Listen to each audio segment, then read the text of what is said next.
Hi viewers, మనం ఈ వీడియోలో గేమ్ చేంజర్ మూవీ గురించి క్రేజీ అప్డేట్ గురించి తెలుసుకోబోతున్నాం. మరి ఆలస్యం చేయకుండా వీడియోలోకి వెళ్ళిపోదాం. ఆచార్య తర్వాత రామ్ చరణ్ గారు చేస్తున్న cinema game changer. South star director Shankar డైరెక్షన్లో తెరకెక్కుతున్న ఈ సినిమాను దిల్ రాజు గారు భారీ బడ్జెట్తో నిర్మిస్తున్నారు. ఈ సినిమాలో బాలీవుడ్ అందాల భామ కియారా అద్వానీ హీరోయిన్గా నటిస్తోంది. ఈ సినిమాకు తమన్ మ్యూజిక్ అందిస్తున్న విషయం అందరికీ తెలిసిందే. శంకర్ సినిమా అంటే రెహమాన్ మ్యూజిక్ ఉంటుంది, కానీ ఈసారి తమన్తో కొత్తగా ట్రై చేస్తున్నారు శంకర్.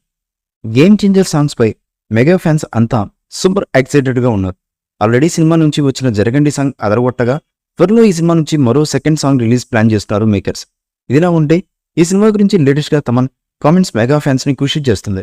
గేమ్ చేంజర్ ఎలా వస్తుంది అన్న విషయంపై మాట్లాడిన తమన్ మెగా ఫ్యాన్స్కు పెద్ద ఫీస్ట్ అందిస్తుందని, శంకర్ మార్కో సినిమాగా గేమ్ చేంజర్ వస్తుందని అన్నారు. తమన్ చేసిన ఈ కామెంట్స్ ఫ్యాన్స్కి కిక్కిస్తున్నాయి. గేమ్ చేంజర్ సినిమాతో శంకర్ కూడా తిరిగి ఫామ్లోకి రావాలని చూస్తున్నారు. శంకర్ ఈ సినిమాతో పాటుగా కమల్ హాసన్ భారతీయుడు 2 కూడా చేస్తున్నారు. ఈ మూవీపై మీ అభిప్రాయాన్ని కామెంట్ బాక్స్లో తెలియజేయండి. ఈ వీడియో మీకు నచ్చితే లైక్ చేయండి, షేర్ చేయండి, కామెంట్ చేయండి. మరిన్ని అప్డేట్స్ కోసం మన ఛానల్ని సబ్స్క్రైబ్ చేయండి. అలాగే పక్కనే ఉన్న గంట సింబల్ని గట్టిగా టంగ్ టంగ్ అని కొట్టేసేయండి.